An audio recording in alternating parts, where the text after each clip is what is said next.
Okay, I will try. Okay. Thank you. Okay, I think we started the recording, Devendra. Okay, perfect.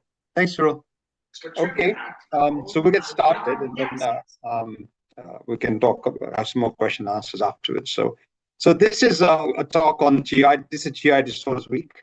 You had a couple of good lectures from Vijay, which I think you know put the background. So I'm not going to repeat that here and there. Of course, there's some key elements will come back.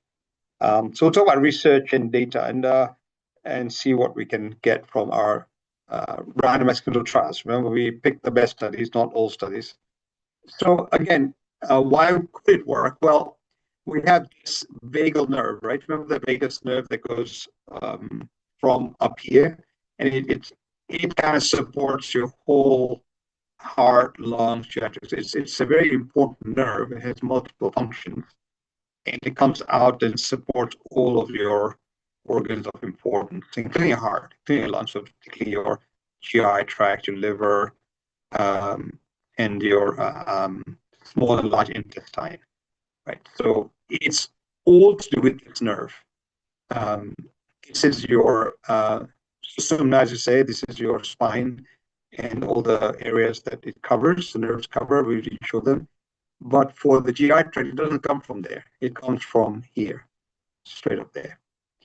And we already know that we can control the vagal nerve, right? One of the key themes of meditation, pranayama particularly, and yoga is that with the skills from ancient wisdom and some data confirming it, we know we can work on the vagal nerve, and that's, again, relates to the parasympathetic, sympathetic relates to the same.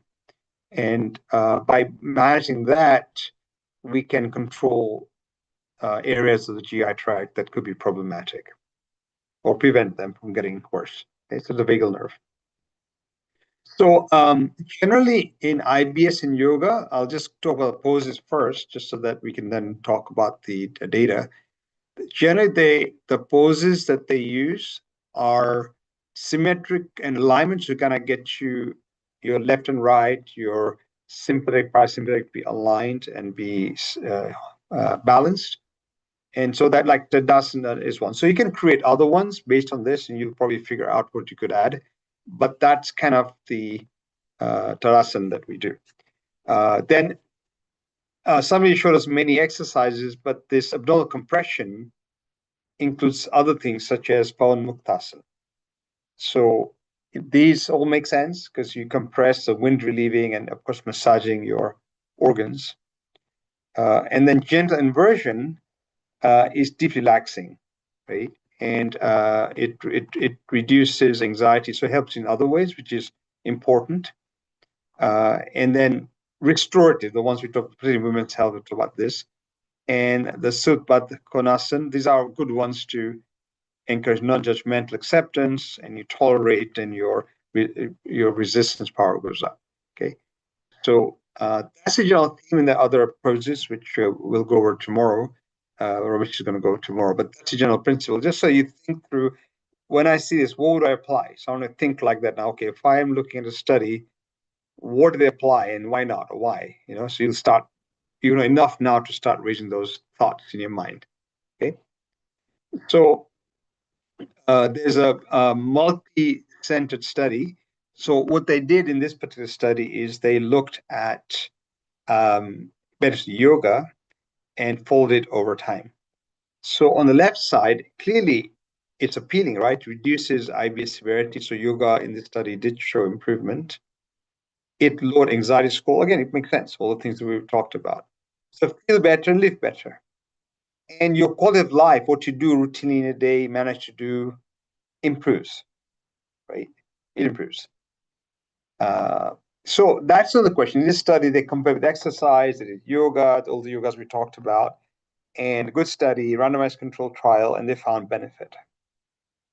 The problem was in that study, they found that when they looked back 6 to 9 months later, only 25% kept the yoga going. Whereas walking, many people kept walking like 25%. So what benefit we saw was hard to see because only a fraction got it. So one of the things about data is that you can show improvement, but in humans, in general, getting to do it consistently long term is a really hard thing to do. Right? They get back to routine, they fall into routine again.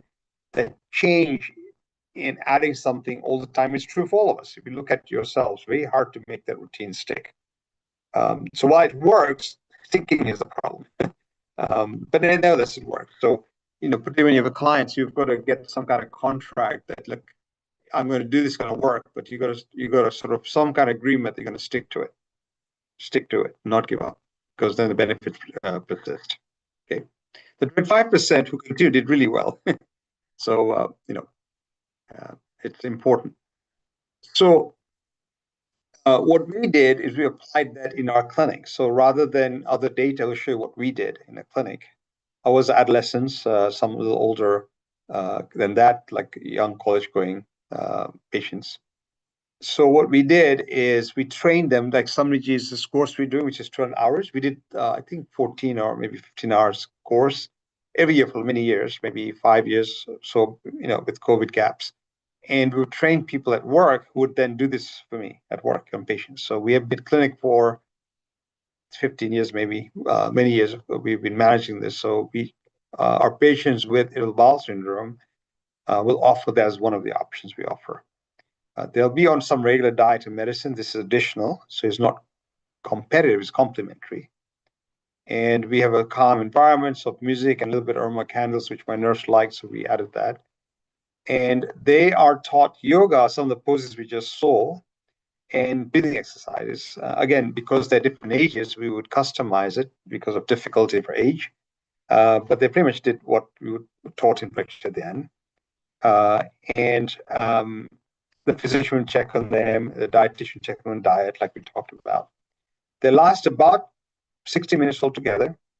And based on age, we did more poses or more pranayam, because some of the younger kids found it easier to do the poses than the complex breathing, particularly Anujah, was challenging for them. So we adapted it based on age.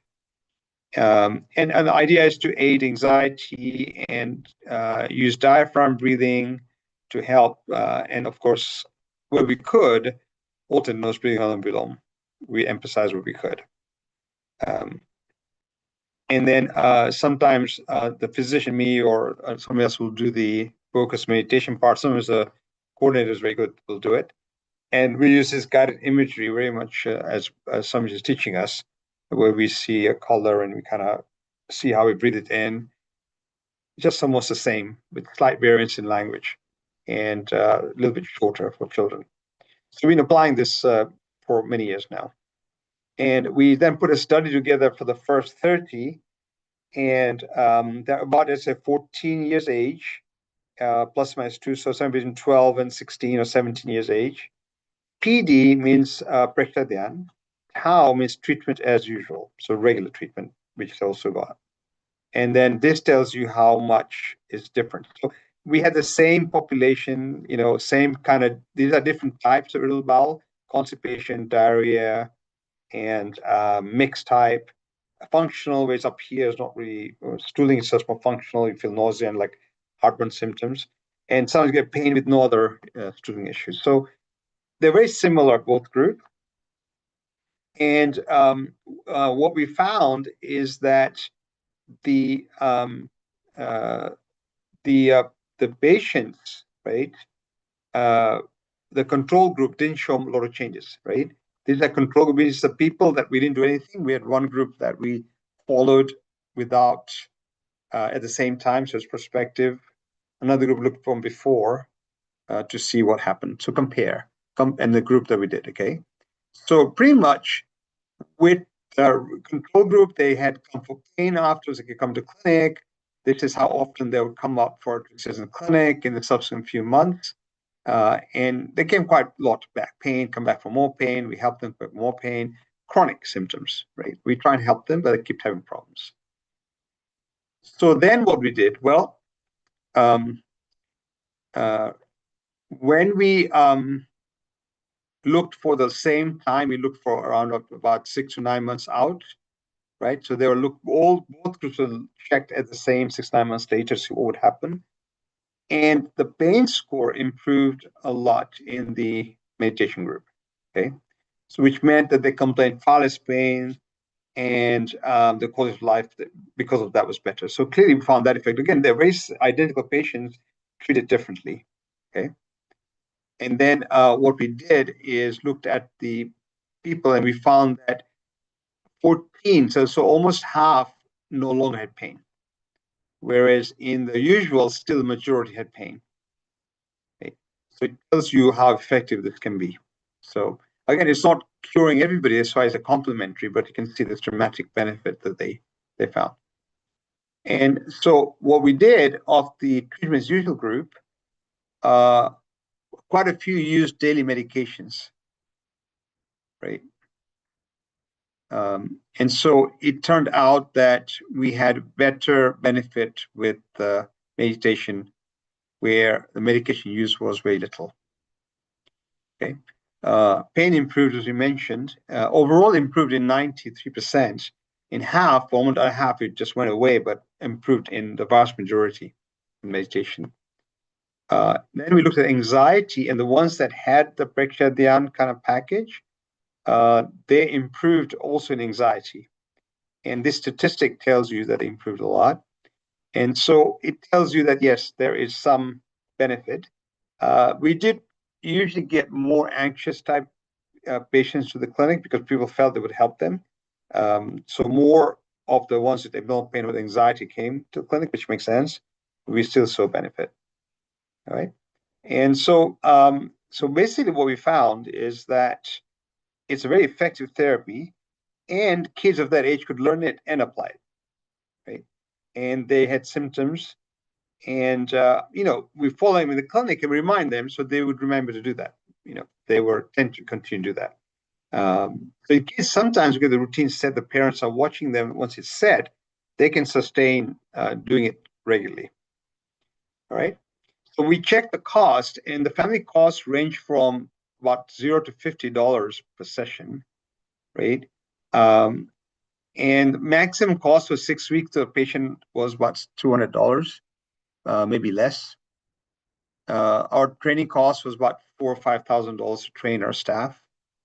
And if you compare this with anything else, this is a fraction of the cost. If we compare prescriptions going to the pharmacy every month, you compare to going to the hospital regular visits, this would be a fraction of the cost. So we show this actually really good financially for the patient. So we did all of this, we published all this. So overall, this paper was well received, and it shows that how you can apply it in a regular clinic, in a busy clinic. We basically had a room which is like our break room that we didn't use during the office hours. We converted that, quickly go in every morning, we just clean it up, and then we set up a yoga and things. And about 2-3 at a time we would sometimes have, and they learn from each other, and the parents would watch, they would learn. It's a wonderful clinic. So it's one of the clinics that's very sustained. So it's a good program. Okay. So you can see how effective it is, and really it actually saves them money also, which was not our goal. We just found it does. Okay. So it's a good thing to do. And another paper looked at effect of integrated yoga approach for constipation. So IBS we talked about, and irritable bowel syndrome, so it can work. In this study, they looked at how your constipation improves. So on the right, you can all look at it and see how you fall. This is your poo chart, right? So type 1 is bad, and type 7 is diarrhea, but if you have infection, you get it. You want to be at like type 4, occasional 5. 1, 2 are bad, 3 is not good, but you could be okay with it. And so based on that scale, we would do a study to see if yoga versus regular therapy had a difference, okay? And so they did a study, and I think this, anyway, what they found is this, that these asanas, right, which one they used, one that someone just taught us, a deep twist, such as Matsyendrasana, and the supine twist, which we learned also at the beginning. These were ones they used and seemed to help. They also did the Nauli, which is a picture here, which again, Shani taught us the abdominal churning. And then they did another one, which is a Vaishvanara Agni, which is a Shachi Ravi Shankar's kind of contribution. But basically, it's a navel focus where you bring your attention to the navel center, layer by layer, and then you visualize fire or white light in the stomach region. And then you breathe to relax, the conscious breathing. So nothing too dismal what we do, some visualization. But in their study, that worked well. So it worked as well as medications. So it's definitely a good one. Not a big studies, but certainly what it is there. We're doing a study right now in constipation where we do yoga and we compare before and after their mechanics, and the study is still in progress. It's using the same practice at the end. Okay. So any questions with irritable bowel syndrome and constipation? They're sort of related, constipation with pain, without pain, and irritable bowel syndrome. Any questions if I go on to, because there unfortunately we have 3 diseases. Of course, we're going to have a break and make sure any questions on a disease that comes to mind. Now or later, let me know. Any questions?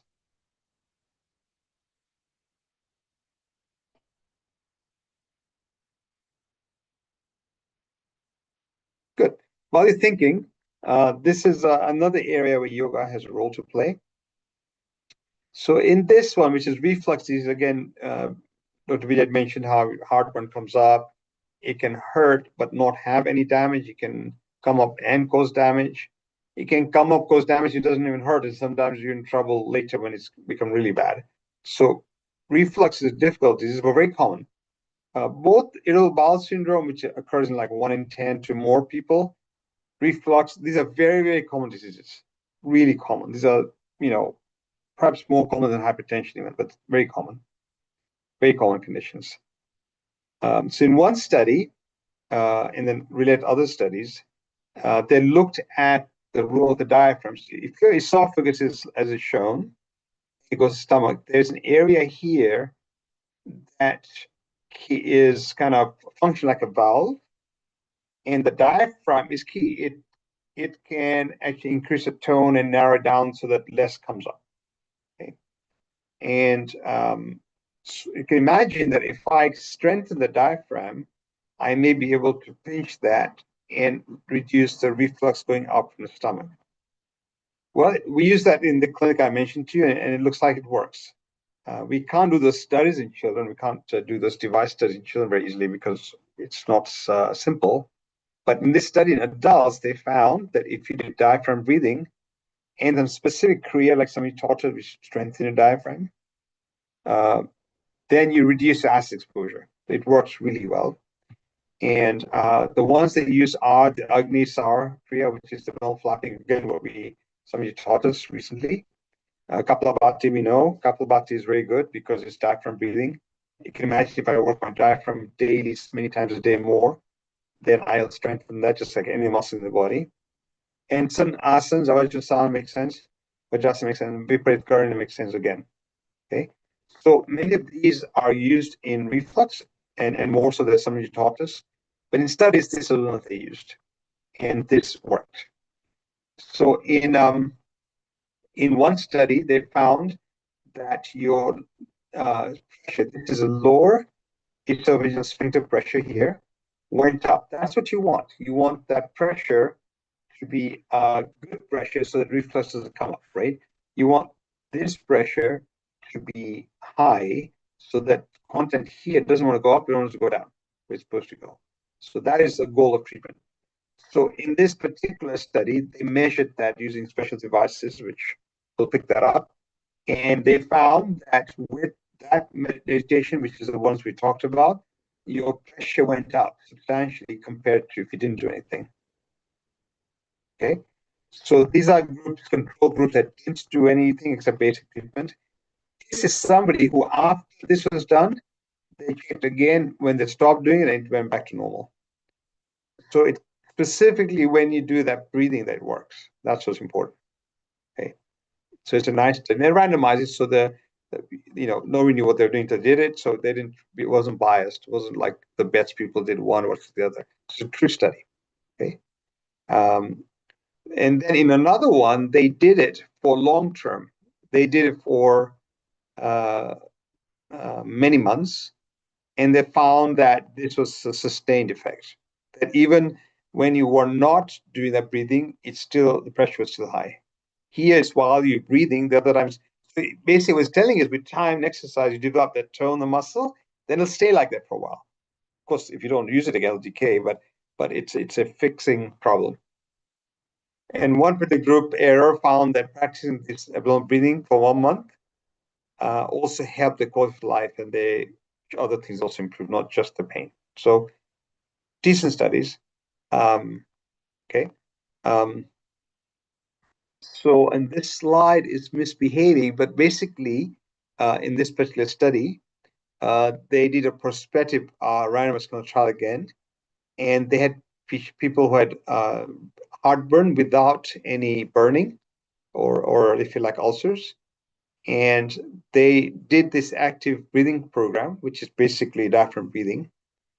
And they did compared with the probes that tell you about what they're finding. And this one they did for 9 months. And they found that they found this. So there were about 19 that did 10 training, 9 controls. And basically, in the short time, they found improvements, right? Just 4 weeks, they also found some improvements. This is your acid exposure time. This is without, this is with. So already about half the time acid was coming up. And this was a life improvement, which improved. However, when they followed 9 months later after ongoing exercises, right, they found that eventually the quota improved a lot, right? And they needed far less acid medicine, like far less, maybe a quarter of what the other group did. So the power of this was to reduce the need for medications, and your quality of life improved. The score improved. Okay. Here, lower score is better. Your life is better. So it's a powerful method for reflux. So very powerful method. Okay. And then the next is a condition which is you've heard of a lot of ads on TV. It's a painful condition where you bleed from your bowel, you get colitis. More than, it's a true disease. If you look at this picture, and as Dr. Vijay mentioned, you get ulcers, erosions, this all red, hot, bleeding, and painful. And there are multiple causes for this, and it's worldwide, not just in the West, it's also in India. In this condition, this group used Hatha Yoga, and they looked at the disease severity. And they found that certain yoga, which we kind of do, and Yoga Nidra, which is deep sleep, I suppose, very close to Katsug. And then asanas like Balasana, Supta were ones they used. And of course, mindfulness, they emphasize you're aware, not judgmental. And on this, they studied the population, and they found a pretty good effect. So in essence, what we have is a pretty convincing set of data, right? However, here's the problem. If you remember in the hypertension data, there's enough data that the American Heart Association has labeled it as being part of your therapy, right? So it's sanctioned, and so you can go to any doc and maybe they'll learn and they might adopt it. The problem in these conditions, the data is not strong. The studies are smaller. And so when a group of physicians get together, they just can't trust it yet. They say, look, maybe it helps, but there's just not enough studies. So what happens is these organizations will stall you until there's better study. So the weakness we have is how to do a big enough study to convince them, because clearly it works. They're not questioning it, but they can't say without doubt that this really is working, that's not something else working. There's a science part of it. And so that's a journey that, obviously I'm part of and others are part of, but we are working on trying to get better data to convince people that this actually could be mainstream, because it's so simple, cheap, cost effective. People like to do it. They enjoy the other benefits. They're smarter at school. They're more punctual. They're more thoughtful, and the spiritual benefits that we know. So and reduces the cost, so need for medication, complication, medications less, side effects less. So lots of benefits. So clearly very powerful. So there's a lot of work to be done, where we can then convince in a very scientific way that this is what we should use. The problem in the West is that if you don't have that, you're fighting against statements made by the American Gastroenterology Association. They say, well, there's no data, so we don't recommend it. They just say there's no data that's strong enough, so we don't recommend it. So then it almost looks like the doctor, I shouldn't be doing it. My association says don't use it, I'm not going to use it, right? The British GI says it can help, but doesn't say it strongly, right? Again, because they look at the same data, right? And the other catch-22, just as a social commentary, is that if I have a drug that's going to make me millions of dollars and I can invest money to do a proper study, and it's very expensive. So let's say you have a drug you come up with, even if it's from India, and you want to test it out, it's going to work well for this, and maybe it would. To the study, even if the drug is free, let's say even if you use turmeric, because it doesn't cost that much, it'll cost you millions to get the study done properly. It's just a very expensive thing to do, for all the reasons that are technical and clarity and coordinators and no bias, all the rigid that we talked about. For all that, it's millions of dollars. So here's a conundrum. How do you expect anybody to spend millions on a study show that yoga and meditation helps in irritable bowel syndrome when they won't make any money out of it, right? So there isn't an organization really that's going to fund that. Occasionally, the NIH will fund it, occasionally, but it's a very difficult path. So there are people, and of course, I'm trying them also. But typically, these studies are hard to get funding because it's very difficult to set up, right? So one of the concerns we have is not the data it's there, but it's not strong enough because it's impossible to cover it. It's very expensive to do this properly, okay? So that's kind of why, but nevertheless, the data is there for you to apply to your patients, tell them that, look, the data that works is the data that we have. You may hear that association not quite ready yet because it's not prime time, but that's often the case because they have to be very conservative. And as soon as you tell them that, they'll trust you because it's not like you're going against them, just saying that, look, this is something that the data is not there because it's very hard to make studies, not because it doesn't exist, it's not because it says it does not work. The data just isn't there for them to say, use it. So good to learn that lingo. So then they'll be happily joining you. All right, good. Any questions? This is the time to ask.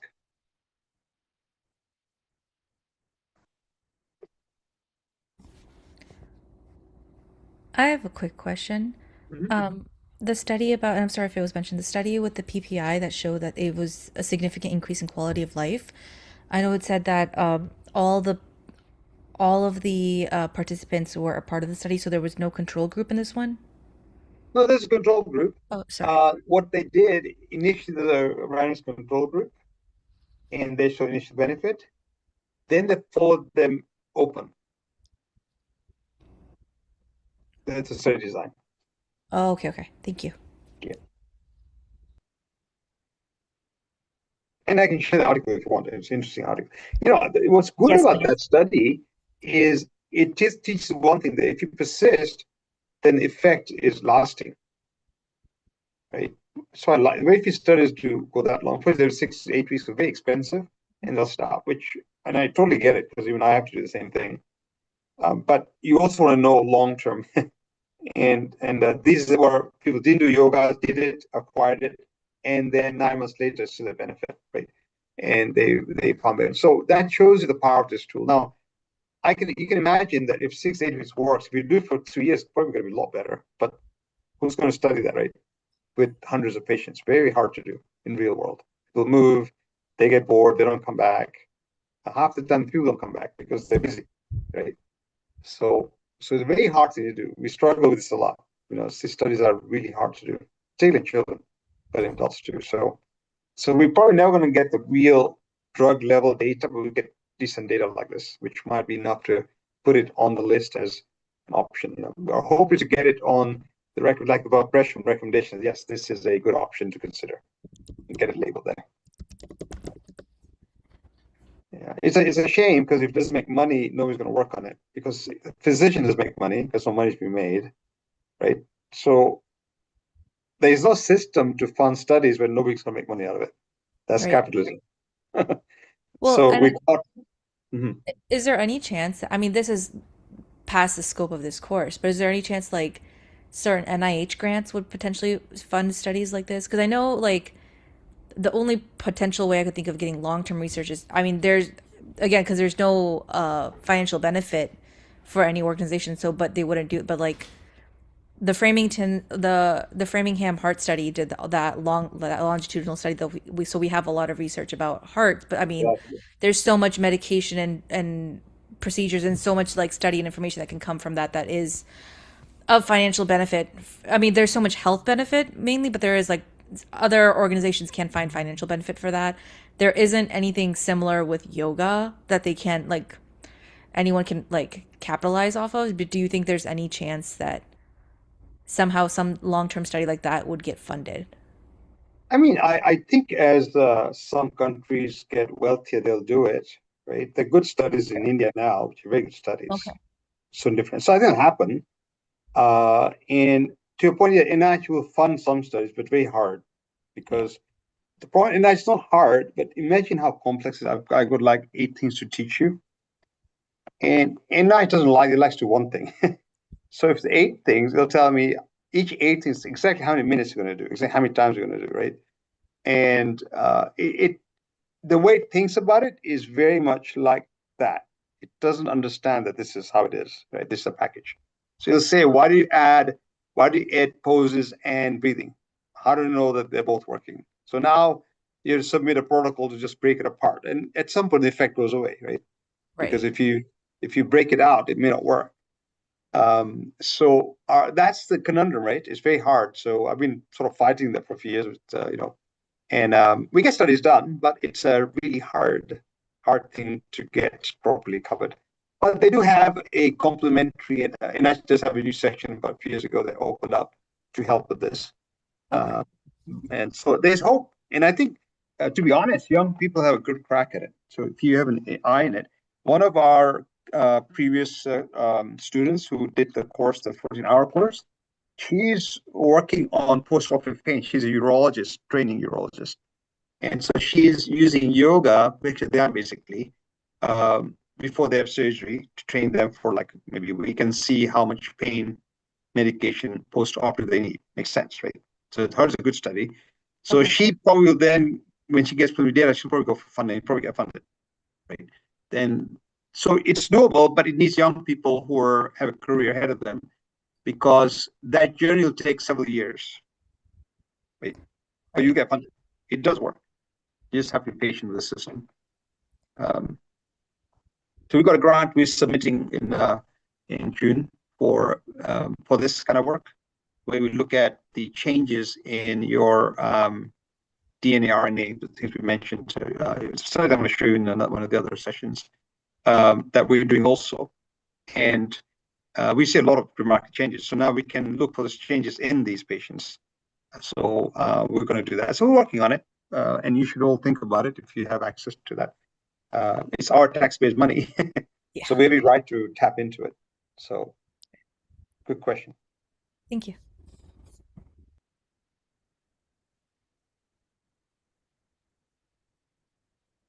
Thank you, Dr. Devendra, for your all wonderful talks. Just I was thinking that can we make some modules based on our own all therapy and fracture therapy programs, and we can start some research, though with some small number of the participants or patients.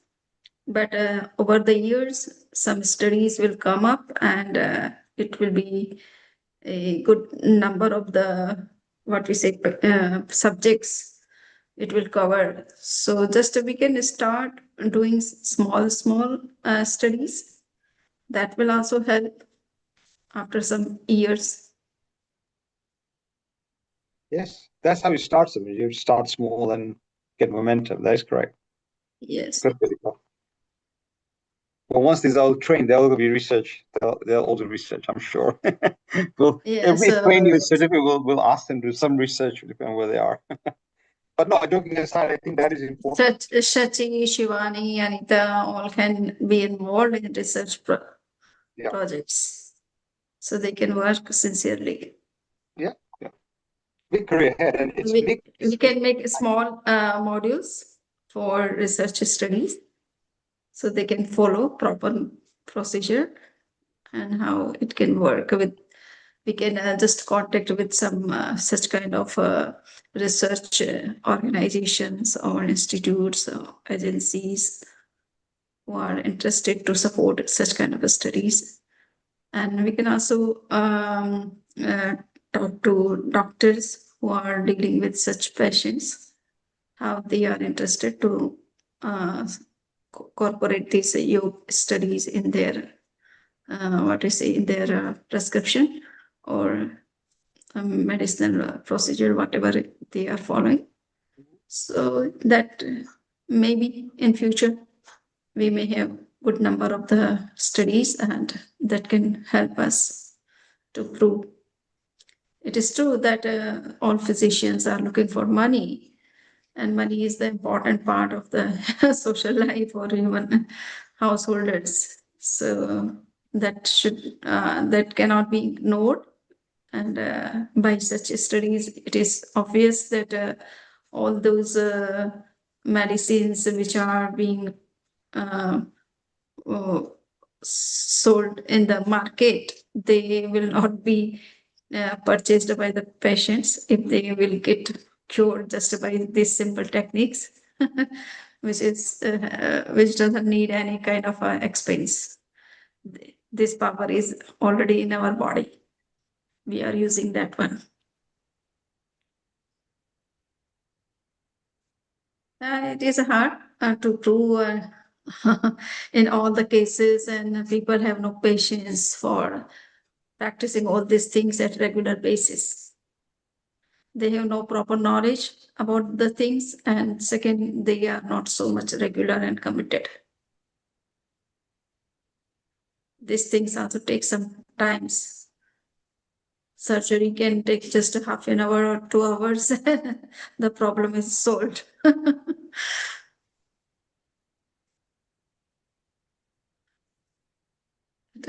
So thank you very much for your wonderful talk. Always it is very informative and enlightening and giving some new vision how we can work in future on such kind of therapies.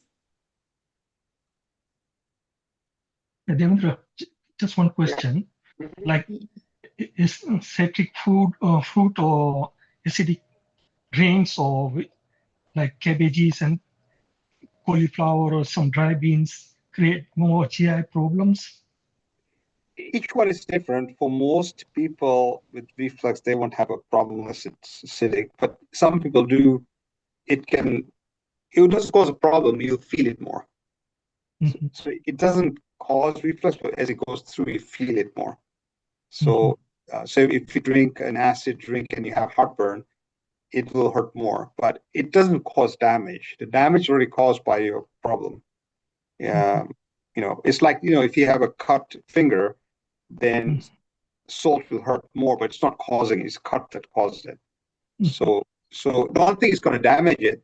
If you take a mistake, it'll hurt, but it's not going to damage it. You can treat it. So, but generally the problem is the valve is not working properly. It's not closing in sequence. Okay. And then some foods do help, and some foods make it worse just because it's more pressure on the valve, but they're not the fault. The fault is that weakness. So, did I help? Does that answer your question? Yeah. Thanks, Devendra. Thanks, presentation. Nice presentation.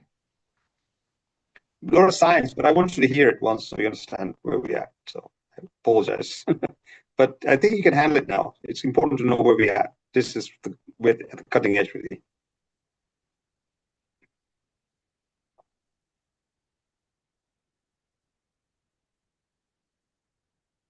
I do owe you questionnaires. I was just busy this weekend on calls. So I've been like busy. But I'll send those questionnaires hopefully soon, a day or two, so you can get ready for your study, your own research for yourself. So I'll should get it out to next day or two. I'm not even somebody's work. I'm so busy. Somebody asked me one last week, so sorry, somebody, but I literally have no time. So I apologize. I will get it done. Yeah, you all have very busy schedule. Instead of that, you are so much regular for the class for last 5 months have been already passing. So it is good that all the participants who have joined this course, they are sincere enough and very regular in the classes.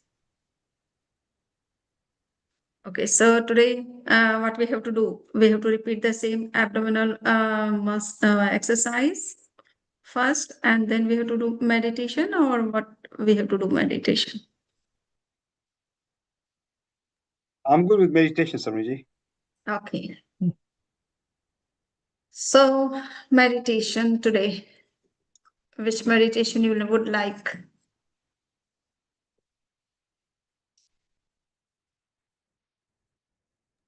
Like psychic color. Psychic colors or centers? Yeah, psychic center. Okay.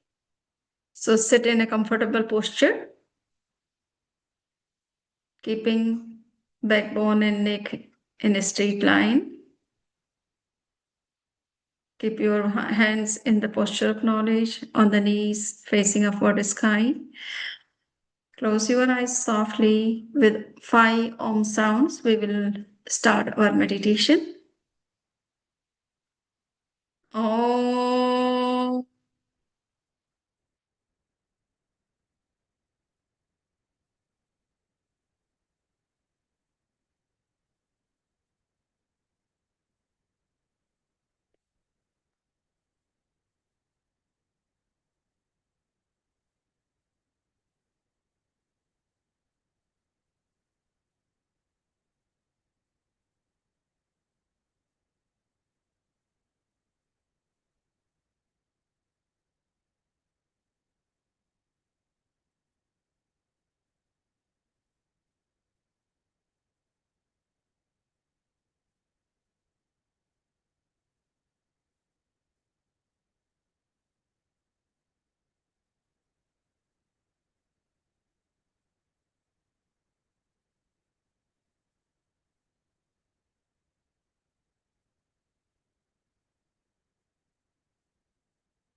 Relax. Relax your entire body, mind, and vocal cord.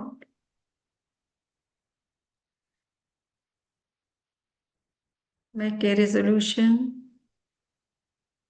I am practicing Praksha meditation for the purification of my psyche. I am practicing Praksha meditation for the purification of my psyche. I am practicing Praksha meditation for the purification of my psyche. The first step of meditation is Kayotsarg, relaxation with full awareness. Concentrate your mind on the big toe of your right foot.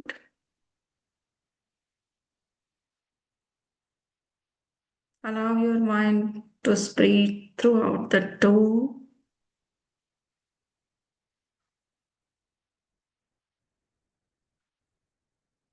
Experience all the sensations and functions.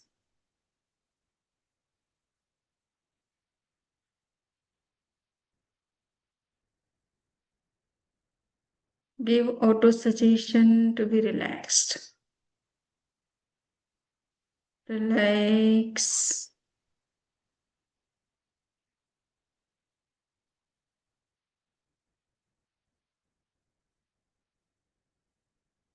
Relax. Relax. Feel complete relaxation in the toe. In the same way, attain relaxation in all other toes.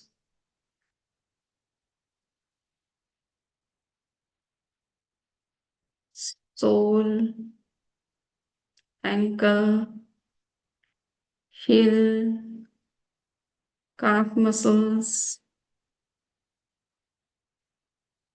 knee, thigh, buttock, up to the hip joints. See each and every part.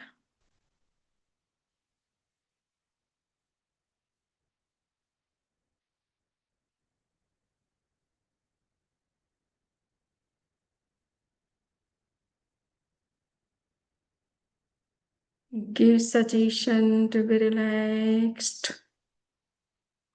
Relax.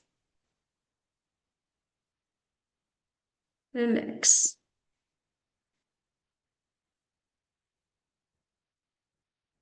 Now feel complete relaxation in the right foot. Concentrate your mind on the big toe of your left foot. Starting from the toe,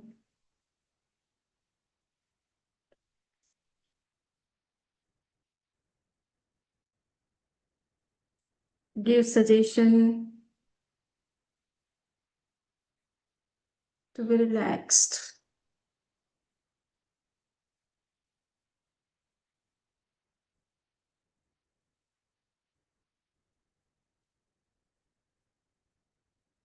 Relax.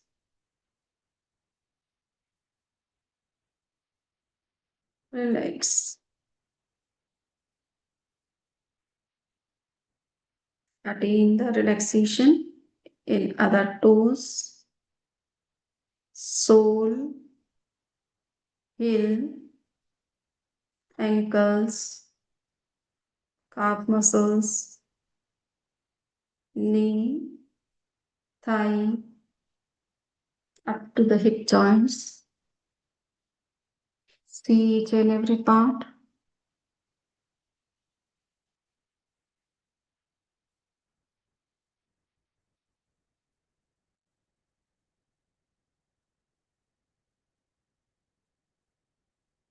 Give suggestion to be relaxed.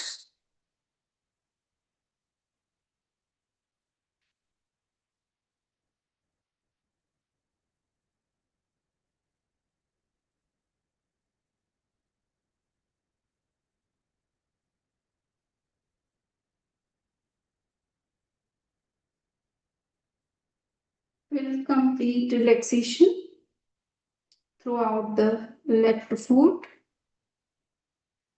Now concentrate on the lower abdomen, upper abdomen,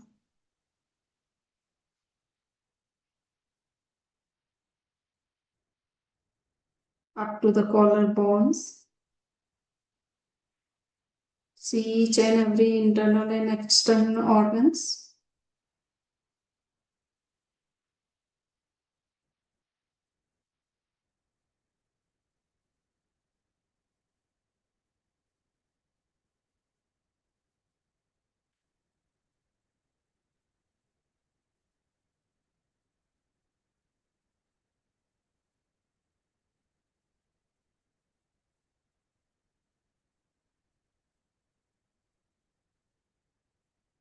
Give suggestion to be relaxed. Relax. Relax. Now concentrate your mind on the thumb of right hand. Starting from the thumb up to the shoulder, see the whole hand.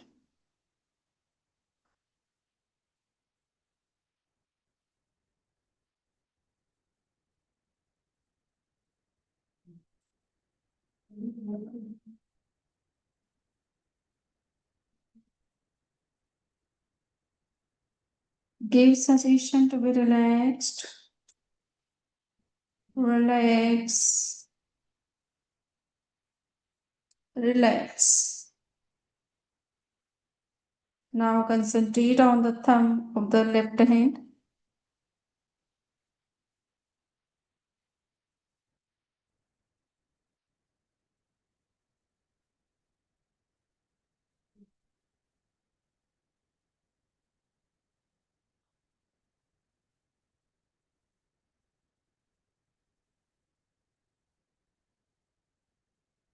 Now feel complete relaxation in the right and left hand. Starting from the thumb up to the shoulder. The whole hand is getting relaxed.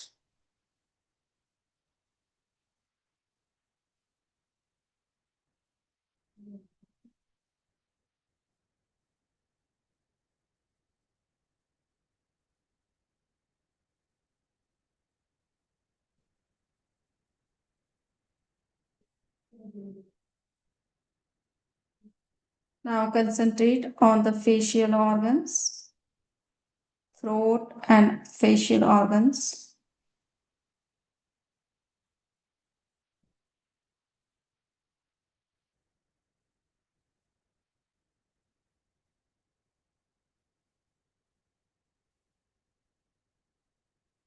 Spread your mind throughout the face and throat.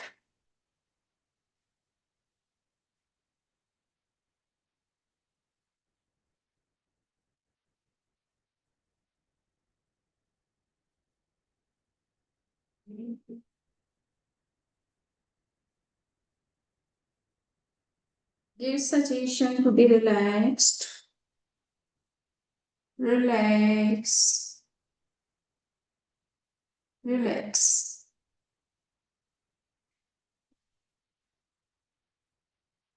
Now feel complete relaxation up to the face. Concentrate your mind now on the brain. See each and every neurons. Their neural connections.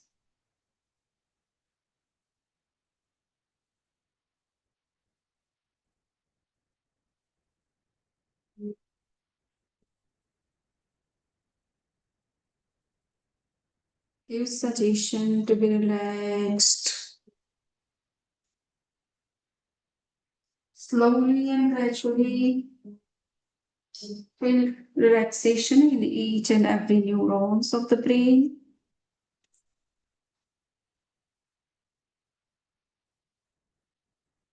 The brain is becoming completely relaxed, free from thoughts,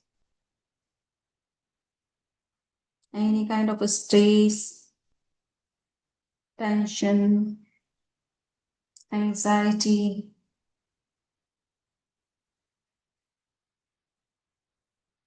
The entire brain is getting relaxed.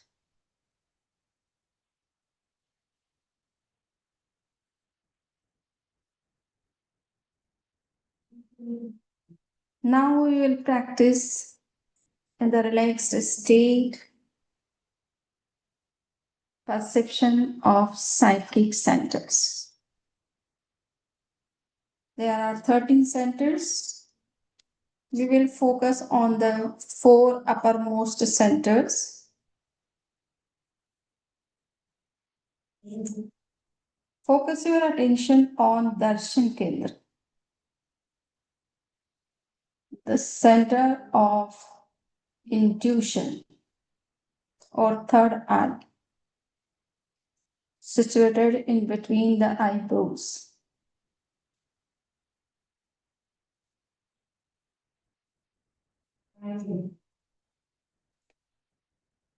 Concentrate your mind on the center of enlightenment.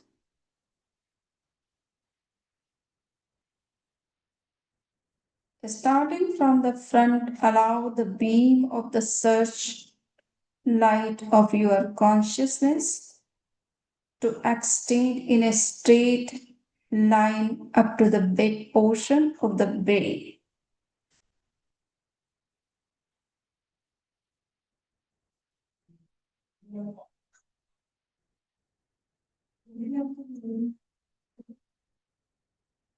See in a straight line from front up to the back.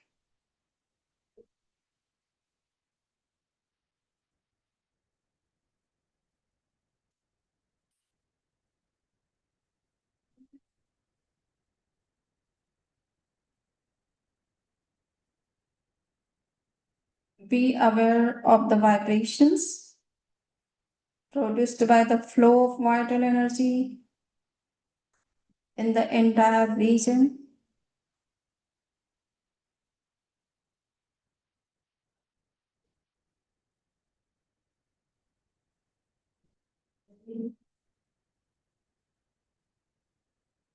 See the flow of vital energy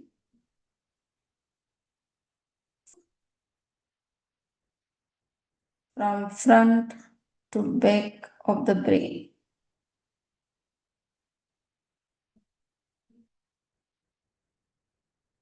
This is the place of third eye, the eye of equanimity.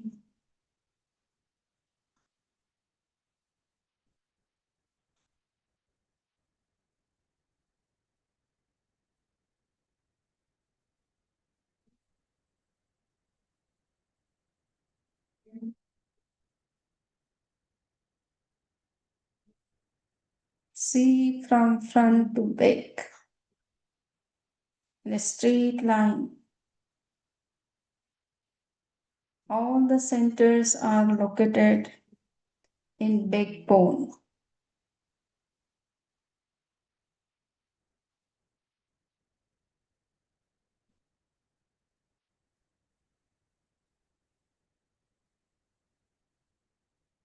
Now focus your attention on Jyoti Kendra,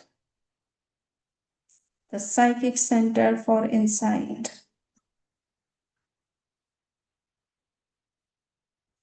It is very important center where the pineal gland is located.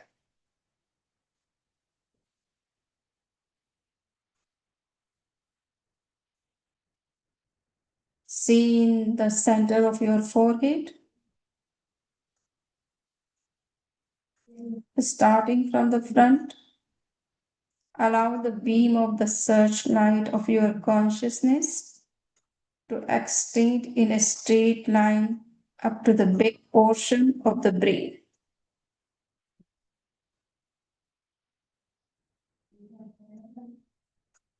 See in a straight line.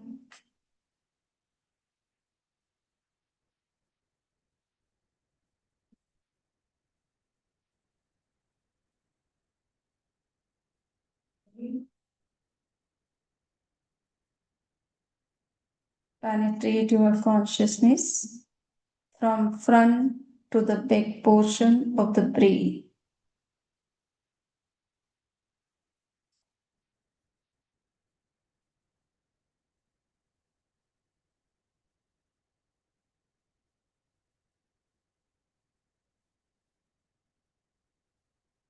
Be aware of the vibrations produced by the flow of vital energy in the entire region.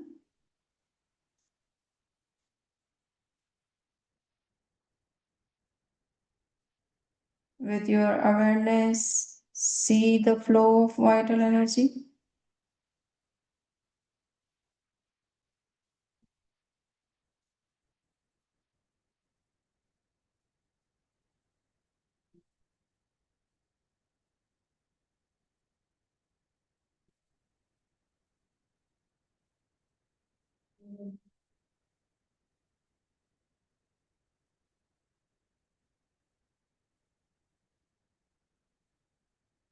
Focus on the big portion of the brain. The center is located there.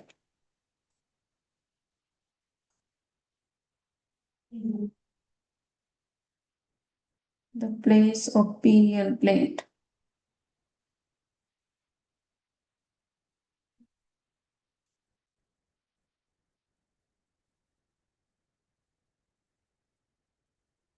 Now focus your attention on Shanti Kendra,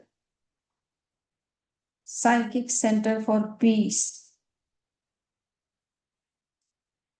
situated on the front part of your head, the place of hypothalamus.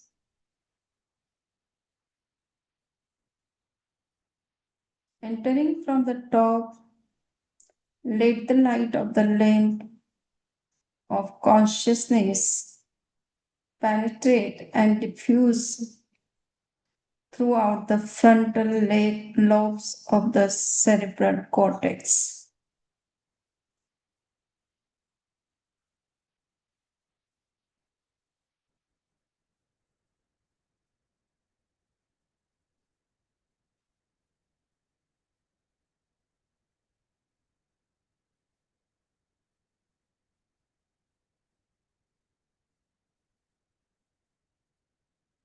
Entering from the top, let the light of the lamp of consciousness penetrate and diffuse throughout the frontal lobes of the cerebral cortex.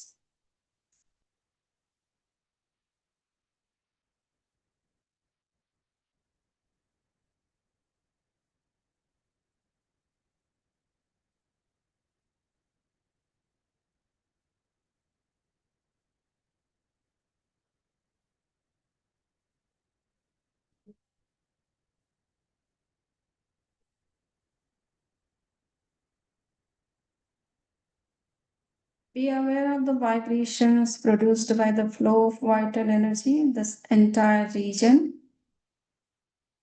from front to the frontal lobes of the cerebral cortex.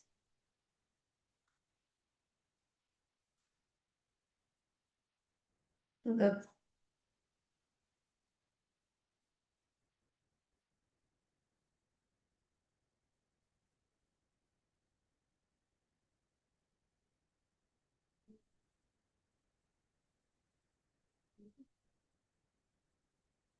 Now focus your attention on Gyan Kendra, the center of knowledge, the psychic center for knowledge, situated on the top of your head.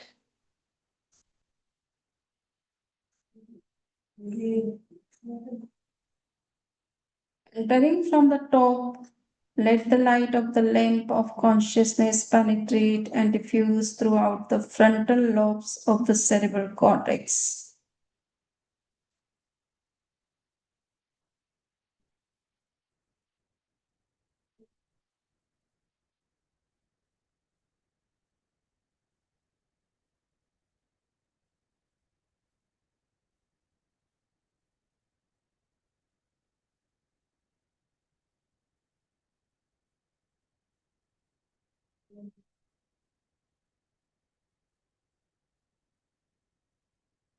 Entering from the top, let the light of the lamp of consciousness penetrate and diffuse throughout the frontal lobes of the cerebral cortex.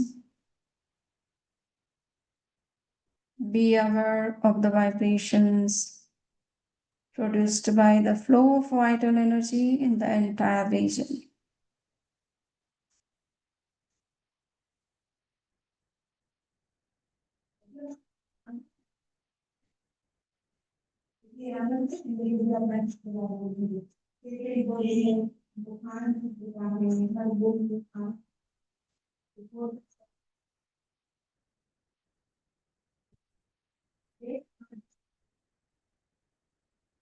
Now focus your attention on the cerebellum situated at the bottom of the brain, just behind the above the left ear, just behind and above the left ear.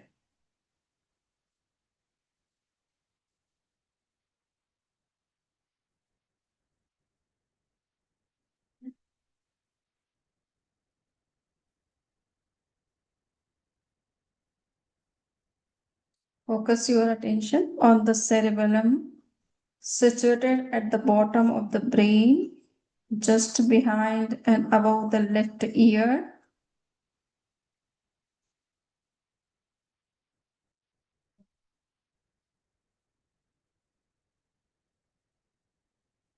Allow the light of your consciousness to penetrate deep into the structure of the cerebellum.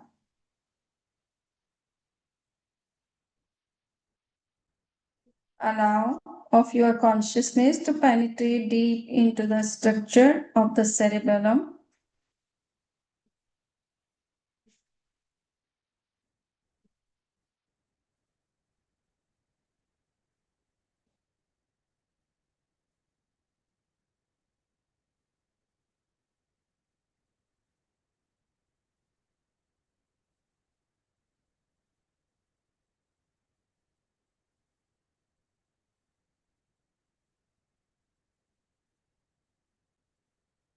Be aware of the vibrations produced by the flow of the vital energy in the entire region.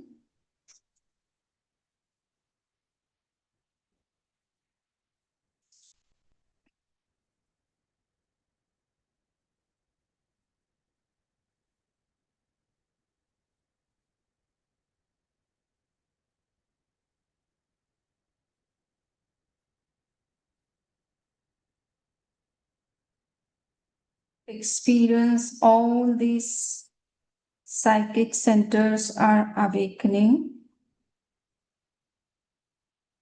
as you become focused on them.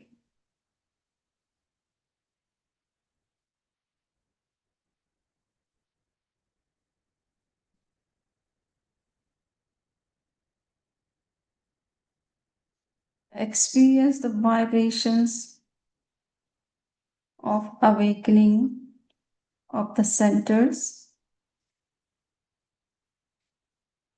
and check which center is more active.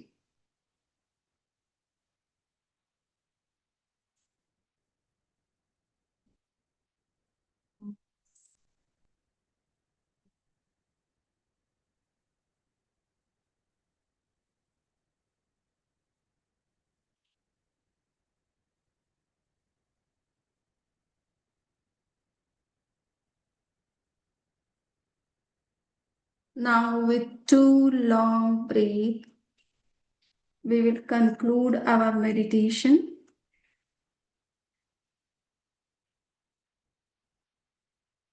With 2 Om sounds, conclude the meditation.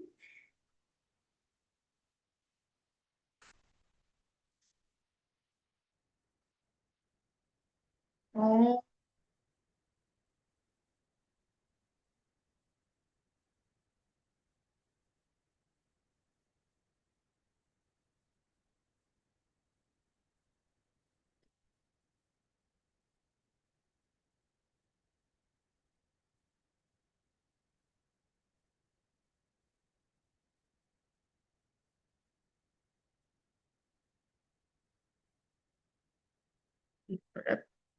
Put the hands and keep them on ice and open your eyes gently.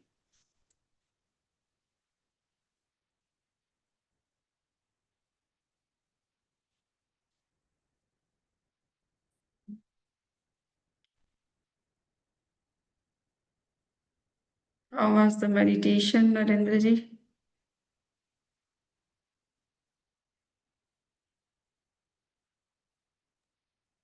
Splendid. So amazing. I had like a 3 different effect. When we Okay. were doing with the third eye opening, we're going from my, and the molecules were going from front to back, like creating a thin wall. And when doing the Darshan Kendra, then there was like a silvery line line Mhm. of the on the clouds showing, and when we concentrating on the left ear, the like Mhm. gray and white clouds going in and out. Mhm. Okay, so it will happen, but just we have to be concentrated on our centers. Sometimes you will see some light, sometimes you will see some other things, but try to go into deeper and deeper and deeper. Okay, so Yes. So thank you very much.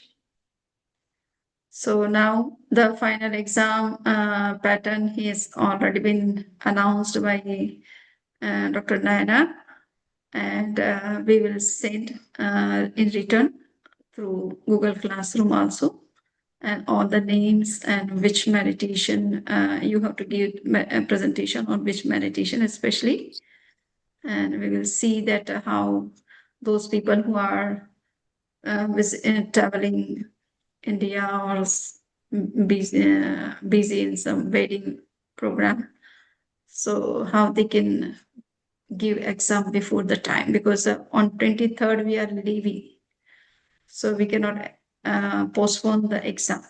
We can take before the time, but not after.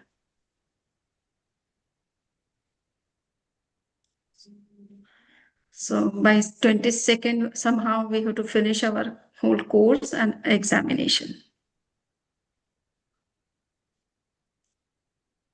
So if somebody is, yeah. So if you want them to come in person, if you want to, definitely we want to do it in person, then we can arrange for the people who can't be there on the final exam day to come in that earlier weekend, or to present it that earlier weekend. Do we feel that in Yes, person? yeah. We can discuss it about how we want to do it. Yes. What you could do is the practical part on that weekend, and then the theory part you can leave to the end. The practical part on which weekend? The 20, whichever weekend that we're talking about, we're doing the final Saturday, exam. Sunday. Yeah, the final. Oh, the final exam. Yeah, because I think the practical part we should be okay with. It's just reading and preparing for the theory part will take longer, so we can keep that on the exam day. That could be online for some. But if we do practical parts, I think the practical part somebody has to see them and correct the poses of yoga. So I think if we can do that this early weekend with Anujah, we just change things up. And correct. Because we're already doing repeat, we just practicing yoga, so I think it's okay. So if we can get people to do that weekend, right, and maybe it's fair for everybody, and then everyone can do the other part on the last weekend, the weekend that we're already set. That may be a way. Then we should get Anujah to come that earlier weekend. Yeah. Okay, I can talk to her and see. Yeah, figure out. See, everybody agrees, so or everybody should be able to come. But if everybody can, I think the practical part needs to be in person, because they'll need to be very precise with their poses and how they're going to teach. So we have to check. Shivani hasn't been here in the last couple of sessions, I think. Shivani and Shachi are the only two that are actually coming from out of town. Right. The others are all here who are going to manage to get to Orlando one of the days. So maybe I'll connect with Shivani and see which weekend they feel they can. Shachi said the 22nd of. Shachi was saying 22nd of February, right? So that's actually very early. That's yeah, I was saying the 28th of February, March 1st, because the 21st, 22nd of March I won't be able to come for sure. Right, 28th of February and 1st We've got of 2-3 weeks, so if that works for people, I think we'll get the yoga thing done. I'm fairly sure. Everyone to just do practical, the yoga. We should be done. We can all do the practical, all of us. Yeah. And then we can leave the tougher one, which is more reading and preparation, we can do, and the presentation we can do online on the last one, where you got to prepare your presentation. Yes, that I think is okay to do online. You're right. I feel the same. But the asanas we need to get. What do you think? Does that work for you? What do you think? Yeah, so far. Yeah. because we should be good at the practical part by that anyway, because revision is more for the other part. So I think if that works for everybody, if Dinesh works for that, maybe we should look at a date like that. So let's reach to Shivani and say that we can do it that weekend. Mm-hmm. And then we'll all just do, and I'll speak to Anujah if she's free that weekend. Yeah. We'll And then they come in person. I think it's important for them in person because they'll learn a lot. We're lucky we get Anujah in person, so we get a lot of benefits and small tweaks, but I think they'll benefit from that also. Very hard on that. We won't be very good teachers, so I think it's worth the effort. Anujah will not give any grade to the people who are keeping their videos off, and when she is showing the exercise, and she also wants to see them in person, that whether they are doing properly or not. Correct. Yeah, if Shachi can come, the only person left is Shivani. Just ask if she can come, and then I think we should be set. Others are nearby, and then we can finish it together. It's fair to everybody to do it together. I think that makes sense. So let's work on that and see if that works out. I think we have some weekends, maybe one that weekend, maybe the best one. Agree. Okay, so then I can reach out to Shivani. And we have enough time, so we should start practicing for that. So assume that's the weekend start. Well, we have our intensive in person this weekend with Anujah. Correct. So that'll we can help. sort of get a prep, especially for the ones who can come. And the ones that definitely be online for those who can't. And she can prep us for what's going to be in class for the finals. Correct. Okay. Yeah, maybe somebody can still go to Dubai early in the end. It's a funny world. Yes, I wanted to leave on 7th of March. I thought that I will take the exam online. But Dr. Devendra said no, and Naina said no, I cannot go. So I had to cancel my Dubai visit. And now I have to go directly to India. We can buy a separate ticket, Samiji. We'll send you, don't worry. Let's figure this out. We'll do that. No, that is not the matter. But just because we are already delayed in reaching Ladno. It is our training year, so it has already been started. Will be started before going, 1 month before. Oh. So we are missing that year actually. Oh. Okay.